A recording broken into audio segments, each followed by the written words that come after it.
நல்லா ஸ்ட்ரெச் பண்ணிக்கோங்க. இது ஃப்ரண்ட் பேக் இதுவும் பண்ணுவோம் இல்லையா நம்ம. அப்புறம் இந்த சைடு அப்புறம் இதுல வந்து இன்னொரு வார்ம் அப் வந்து இதுல வந்து ரைஸ் இந்த ஹீல் வந்து இப்படி கை வச்சு கூட இப்படி ரைஸ் பண்ணலாம். அப்புறம் 2 டோ பிக் டோ ரெண்டும் சேர்ந்து ஹீல் டோ. ஓகேவா? அப்புறம் இந்த ஸ்பாட்ல தான் வந்து இது பண்றோம். டோட்டலா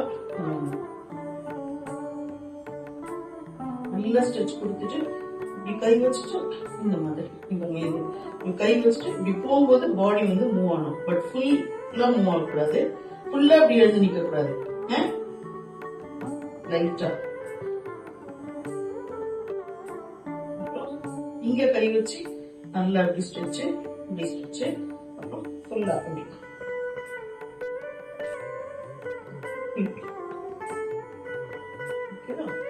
இங்க கை வச்சுட்டு நல்லா ஸ்ட்ரெச்.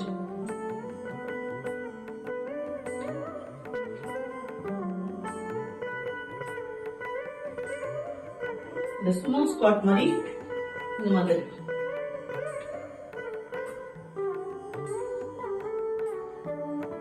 இப்போ ஒரு சைடு ரைஸ் பண்ணி இந்த சைடு ரைஸ் பண்ணி அதுக்கப்புறம் ஃபுல்லா நல்லா இந்த வயர்ல இங்க கட்டிங் பண்ணிட்டு இவன்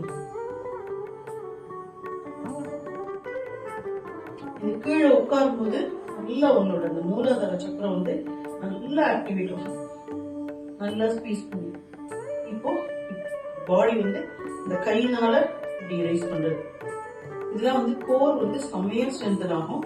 இதுல அப்படியே வந்துட்டு இப்படி திருப்பி இந்த கைய பேக் திருப்பி இந்த எல்போவும் பேக். அப்புறம் ஸ்குவாட் பண்ணிட்டு நல்ல ஒரு ஸ்ட்ரெச் கொடுத்து கழுத்துல கூட இப்படி திரும்பலாம். இந்த கையை இங்க வச்சுட்டு இப்படி உள்ள வச்சு இப்படி திரும்பலாம்.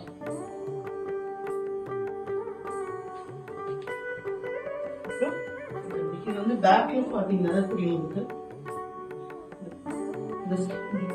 பண்ணிட்டு இந்த மாதிரி கொண்டு போகணும். கைய நம்ம 2 எல்போ இந்த ரேம்போ நம்மளுடைய shoulder blade has to move இப்படி லைட்டா. கை வந்து ஷோல்டர் லெவல்ல இருக்கணும், கீழே இருக்கக்கூடாது. இந்த மாதிரி இருந்துட்டு நல்லா இந்த ரேம்போல பிரஷர் முதுகு வலி அதெல்லாம் இருந்தா கூட சரியாயிடும். கழுத்து வலிலாம் சரியாயிடும். இப்படி கை வந்து ரிவர்ஸ்ல வச்சுக்கணும். உங்களால எவ்வளவு இதால டிம்பிள் புஷ் இப்படி இல்ல இங்க இருந்து ஸ்ட்ரெச் கிடைக்கும். திரும்பும்போது இந்த கை இப்படி கிராஸ் சிசர் மூவ்மெண்ட் ஃபுல்லா ஸ்ட்ரெச் ஆகும். இப்போ இதுக்கான ரிவர்ஸ் வந்து இங்க கை வச்சு நல்லா இப்படி ஸ்ட்ரெச். அப்புறம் பேக்ல கை வச்சோம் ஸ்ட்ரெச். நல்லா ரிலாக்ஸ் பண்ணிக்கோங்க. இது வந்து ரிலாக்ஸ் பண்ணும்போது கொஞ்சம் லைட்டா வச்சுட்டு ஸ்குவாட் பண்ணிட்டு பொறுமையா